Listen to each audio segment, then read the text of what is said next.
L'outil pinceau de Photoshop CS6 est un outil indispensable et très apprécié puisque c'est ce dernier qui va vous permettre de dessiner plusieurs motifs. Donc pour y accéder, il vous suffit de vous rendre dans votre panneau d'outils, présent sur la gauche de votre logiciel. Donc je retrouve ici mon panneau et je retrouve ici le pinceau, donc à peu près au début et vers le milieu en même temps de votre écran, vous retrouvez ici l'outil pinceau. D'ailleurs, vous pouvez y accéder tout simplement à l'aide du raccourci clavier B. Donc en appuyant une fois sur B, vous allez pouvoir sélectionner directement cet outil.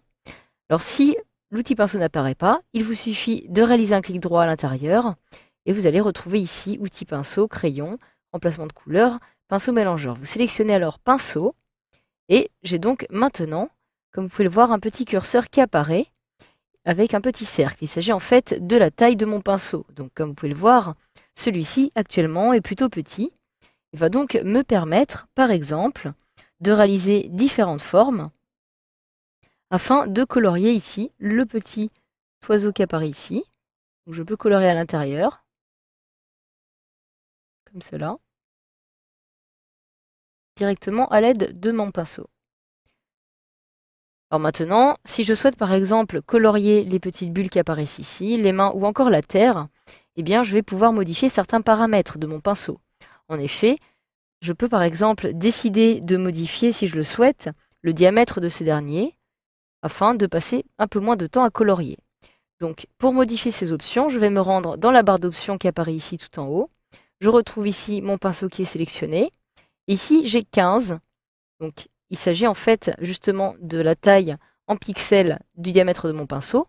Et si je clique sur la petite flèche qui apparaît ici, je vais pouvoir accéder à différents paramètres que je vais pouvoir modifier.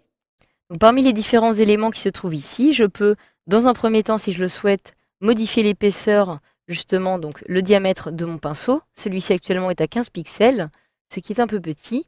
Ici, je peux modifier la dureté. Donc l'on entend par dureté si je souhaite rendre plus ou moins appuyé mon pinceau lorsque je vais dessiner avec.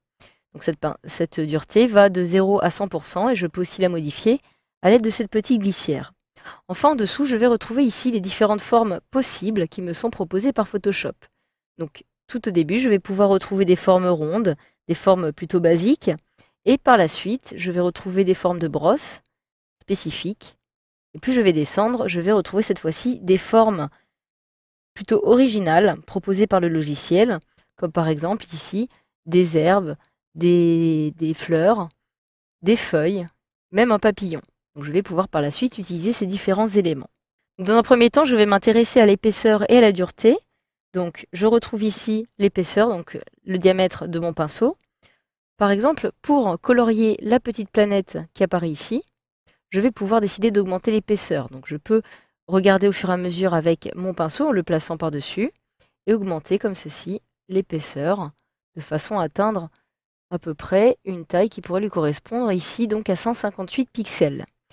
J'ai ici la dureté, donc je vais réduire la dureté pour vous montrer justement ce que cela va faire afin que mon pinceau soit un peu moins appuyé. Je vais conserver une dureté par exemple ici à 16%. Donc je clique maintenant à nouveau sur la petite flèche pour fermer cette fenêtre et je peux me placer ici et commencer à colorier directement sur la petite planète. Alors comme vous pouvez le voir, j'ai ici en fait, lorsque je colorie, toujours un rond qui est colorié.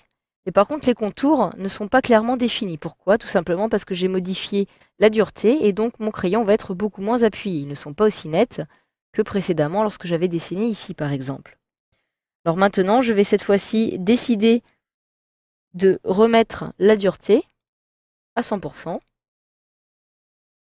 et je vais me centrer cette fois-ci sur un autre élément très intéressant qui s'appelle l'opacité. Donc l'opacité, je la retrouve ici. Celle-ci est actuellement à 100%. Donc l'opacité est en fait ce qui va vous permettre de rendre plus ou moins transparent ce que vous allez colorier. Donc, je vais réduire l'opacité, admettons par exemple à 30%. Voilà. Et si je commence maintenant à colorier ici, comme vous pouvez le voir, j'ai toujours donc ma forme qui apparaît, donc une forme ronde.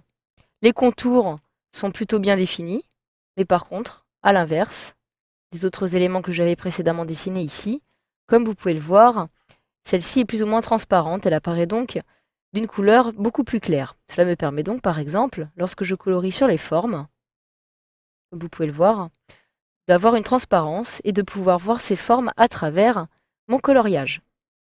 Donc voilà, grâce à cette formation, vous savez désormais maintenant comment sélectionner une brosse pour votre pinceau, tout en modifiant son diamètre, sa dureté ou encore son opacité.